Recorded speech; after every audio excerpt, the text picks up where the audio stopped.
নমস্কাৰ, মই শৰৎ গগৈ আপোনাক এছ জি ৰংপুৰ চেনেললৈ প্ৰথমে স্বাগতম জনালোঁ। আজি এটা নতুন ভিডিঅ' লৈ আহিছোঁ আপোনাৰ বাবে। এইটো এটা হিউমিডিটি কণ্ট্ৰলাৰ XHW3005। এই কণ্ট্ৰলাৰটোৰ কানেকশ্যন আৰু আমি কেনেকৈ ইয়াক ব্যৱহাৰ কৰিম এই বিষয়ে এই ভিডিঅ'টোত থাকিব। আৰু লগত থাকিব XH3001 এই কণ্ট্ৰলাৰটোৰ কানেকশ্যন। দুয়োটা আমি কানেকশ্যন এটা ইনকিউবেটৰত কেনেকৈ কৰিম এইখিনি কথা আজি এই ভিডিঅ'টোত আপুনি জানিব পাৰিব। তাৰ লগতে আমি ইয়াৰ ফেনৰ কানেকশ্যন কেনেকৈ কৰিম আৰু বাল্বৰ কানেকশ্যন কেনেকৈ কৰিম, তাৰ লগতে আমাৰ হিউমিডিটি ফগাৰ আমি কেনেকৈ ইউজ কৰিম, এই গোটেইখিনি কথা এই ভিডিঅ'টোৰ জৰিয়তে আপুনি ধুনীয়াকৈ জানিব পাৰিব। লগতে মই ভিডিঅ'টোত ইয়াৰ সম্পূৰ্ণ কানেকশ্যনৰ ডায়েগ্ৰামখনো দি দিছোঁ, আপুনি চাই ল'ব পাৰিব। গতিকে আহক তেতিয়াহ'লে পলম নকৰি আমি ভিডিঅ'টো আৰম্ভ কৰোঁ।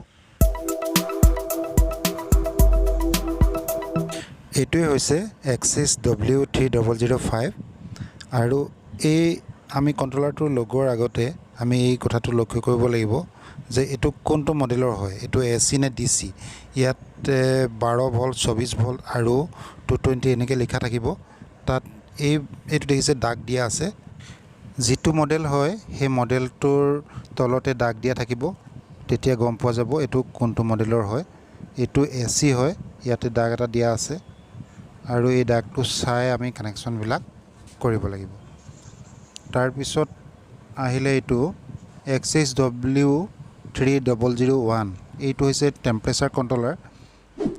এইটো আমি কানেকশ্যন কৰিবৰ বিশেষ অসুবিধা নাই, NTC লিখা আছে। এইটো হৈছে চেঞ্চৰ।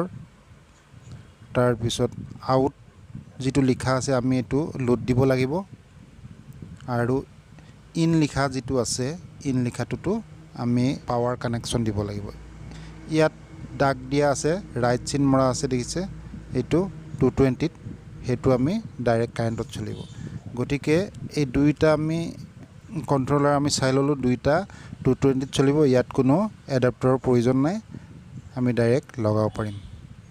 এইটো হৈছে ইন, এইটো ইন, আৰু এই কণ্ট্ৰলাৰটোৰ ইন লিখাটো আমি চাই ল'লোঁ। দুয়োটা এইটো চাওক, এইটো ইন, ইয়াৰ দুয়োটা এই দুয়োটা আমি একেলগে সংযোগ কৰি ল'ম। ইয়াৰ যিটো ৰঙা ভাগে আৰু ক'লা যিকেইডাল আছে দুইডাল আমি একলগ কৰি ল'ম।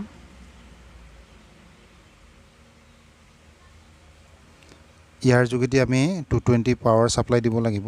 এই কানেকশ্যনটো সেইবাবে ইয়াৰ ভালকৈ কৰিব লাগিব যাতে ই শ্বৰ্ট নহয়। ইয়াৰ লগতে আমি ফেনৰ কানেকশ্যনটো লগাই ল'ব পাৰোঁ। আমি AC ফেন, এইখন AC ফেন 5 ইঞ্চিৰ হয়। এই ফেনখন মই ডাইৰেক্ট 220ত দিব পাৰোঁ। এই AC ফেনৰ সলনি এগজাষ্ট ফেনো দিব পাৰে, ঠিক এনেদৰে কানেকশ্যনটো কৰিব পাৰে। ইয়াৰ কোনো পজিটিভ নেগেটিভ কথা নাই, দুইডাল দুটা পজিশ্যনত লগাই দিলেই হ'ব। তাৰপিছত এই গোটেইকেইটা লৈ কানেকশ্যন দিবৰ বাবে এডাল মই কেবুল লৈছোঁ। এই কেবুলডালৰ দুয়োটা মই ইয়াতে সংযোগ কৰি দিলোঁ। তাৰপিছত প্ৰটেকশ্যনৰ কাৰণে মই টেপ লগাই দিছোঁ। এতিয়া আমাৰ এইটো কানেকশ্যন হৈ গ'ল। এতিয়া আমি যিটো লোড দিম সেইটো কানেকশ্যন বাকী আছে।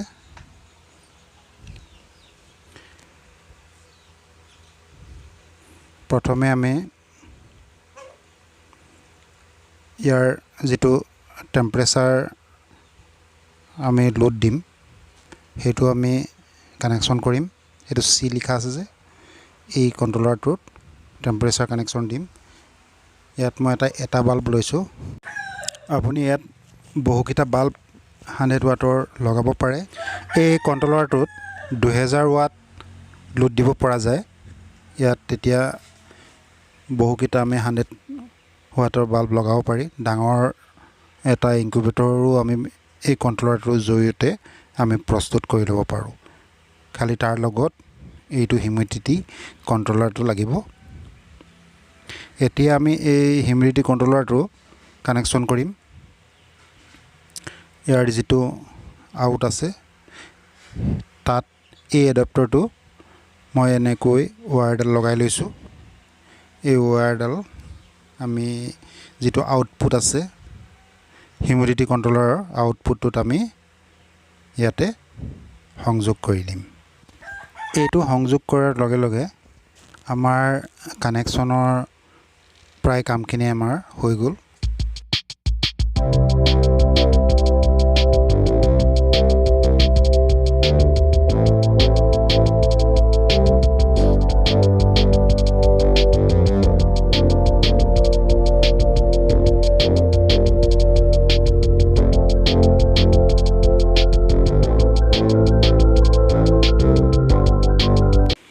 এতিয়া এই গোটেই চিষ্টেমটো মই অন কৰিম।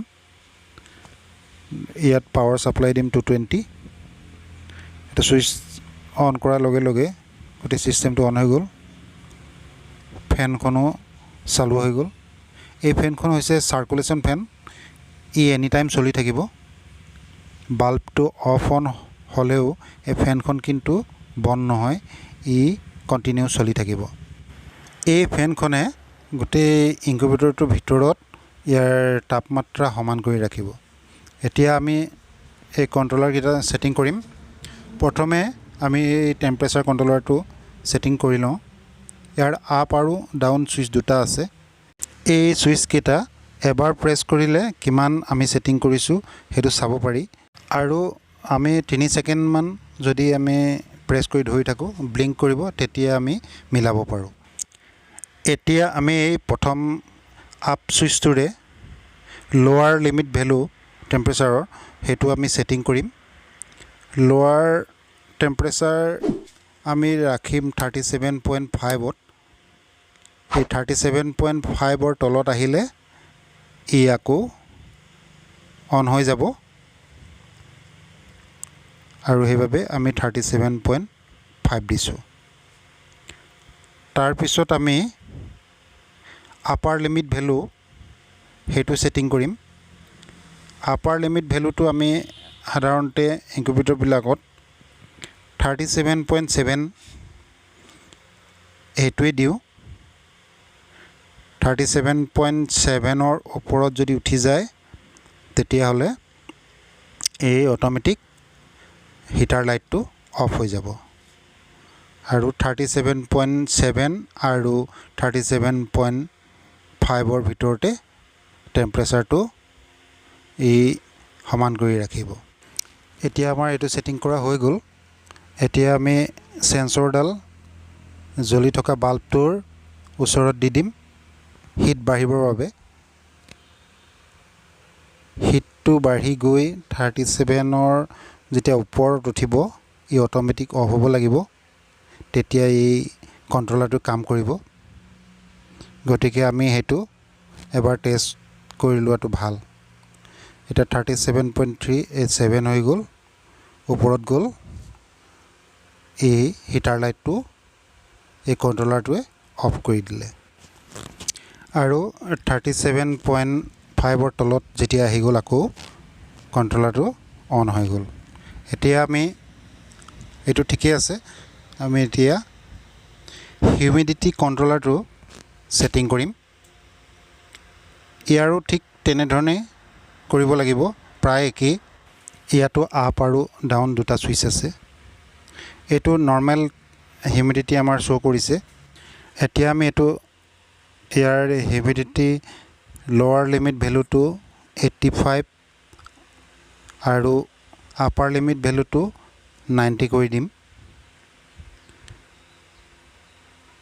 সাধাৰণতে আমাৰ হিউমিডিটি ইনকিউবেটৰবিলাকত প্ৰথম অৱস্থাত কম লাগে, শেষৰ 3 দিনৰ কাৰণেহে বেছিকৈ দিয়া যায়। আৰু কুকুৰাৰ কণীৰ বাবে ইয়াৰ 75লৈকে দিলেই হৈ যায়, কিন্তু হাঁহৰ কণী ইয়াৰ খোলাটো ডাঠ বাবে হিউমিডিটি বেছিকৈ দিয়া হয়। তেতিয়া খোলাটো কোমল হয় আৰু পোৱালিবিলাক ওলাবলৈ সুবিধা হয়। সেইবাবে 85-90 এনেধৰণে দিব লাগে শেষৰ 3 দিন হাঁহৰ কণী বা টাৰ্কি কণী। ইনকিউবেটৰবিলাকত হিউমিডিটি কণ্ট্ৰল কৰিবৰ বাবে এনেধৰণৰ হিউমিডিটি কণ্ট্ৰলাৰ লগালে বেছি সুবিধা হয়। নহ'লে ইয়াৰ পানীৰ পাত্ৰবিলাক বহোৱা কমোৱা এনেধৰণৰ এইবিলাক কৰি থাকিব লাগে। এইটো আমাৰ অন হৈ গ'ল আৰু পানীৰ ভাপবিলাক ওলোৱা আৰম্ভ হৈ গ'ল। ইয়াতে 85 আছে। আমি এতিয়া ইয়াত হিউমিডিটি আপাৰ লিমিট ভেলু আমি 90 ছেট কৰিছোঁ। গতিকে 90ৰ ওপৰত হিউমিডিটি উঠিলে অট'মেটিক এই কণ্ট্ৰলাৰটোৱে অফ কৰি দিব। এতিয়া মই চেঞ্চৰটো ইয়াতে দি দিছোঁ। হিউমিডিটি বাঢ়ি গ'ল। বাঢ়ি যোৱাৰ লগে লগে এই কণ্ট্ৰলাৰটোৱে অফ কৰি দিলে। তাৰপিছত 85ৰ তললৈ যেতিয়া নামিব এই কণ্ট্ৰলাৰটো অট'মেটিক আকৌ অন হৈ যাব। এতিয়া এইটো কমি গৈছে, মই হিটত দি দিছোঁ বাল্বটোৰ ওচৰত। এইটো 85ৰ তলত আহি গ'ল আৰু এইটো অন হৈ গ'ল। এতিয়া আমাৰ দুইটা ছিষ্টেম অ'কে আছে। এনেধৰণে দুইটা কণ্ট্ৰলাৰ আমি লগাই এটা ডাঙৰ ইনকিউবেটৰ প্ৰস্তুত কৰিব পাৰোঁ। ইয়াৰ এই ছেটিংকেইটাৰ বাহিৰেও আৰু এটা ছেটিংছ আছে ইয়াৰ, সেইটো হৈছে ৰিষ্টাৰ্ট। ৰিষ্টাৰ্ট কৰিবলৈ হ'লে আমি যিটো ছেটিং কৰিছোঁ সেইটো সম্পূৰ্ণ আকৌ নতুনকৈ হৈ যাব, সেইবোৰ নাইকিয়া হৈ যাব। সেইটো কৰিবলৈ হ'লে আমি আপ আৰু ডাউন দুইটা একেলগে অলপ সময় প্ৰেছ কৰি ধৰিলে আকৌ নতুনকৈ ছেটিং কৰিব পৰা হ'ব। সম্পূৰ্ণ ছেটিংছ নাইকিয়া হৈ যাব। আৰু তেনেকৈ দুইটা কণ্ট্ৰলাৰৰ এই ছেটিংছটো আছে। ইয়াতো তেনেকৈ দুয়োটা আমি একেলগে প্ৰেছ কৰি ধৰিলে ইয়াৰো তেনেকৈ ৰিষ্টাৰ্ট হৈ যাব। এই ছিষ্টেমটোত মই এখন 5 ইঞ্চি AC ফেন লগাইছোঁ। ইয়াৰ ঠাইত আপুনি এগজাষ্ট ফেন লগাব পাৰে। AC ফেন যদি নলগাওঁ, আমি DC ফেন যদি লগাওঁ তেতিয়া এইটো ছিষ্টেমত নহ'ব। তেতিয়া আমি এডাপ্টাৰ এটা প্ৰয়োজন হ'ব। এইখন হৈছে DC ফেন 3 ইঞ্চি, এইবিলাকো লগাব পাৰি। তেতিয়া আমি এনেধৰণৰ এটা 12 ভল্টৰ এডাপ্টাৰৰ প্ৰয়োজন হ'ব আৰু এই এডাপ্টাৰৰ সহায়ত আমি বেলেগকৈ আকৌ ফেনৰ কানেকশ্যনটো দিব লাগিব। এইটো টাটা স্কাই ছেট টপ বক্সৰ এডাপ্টাৰ হয়।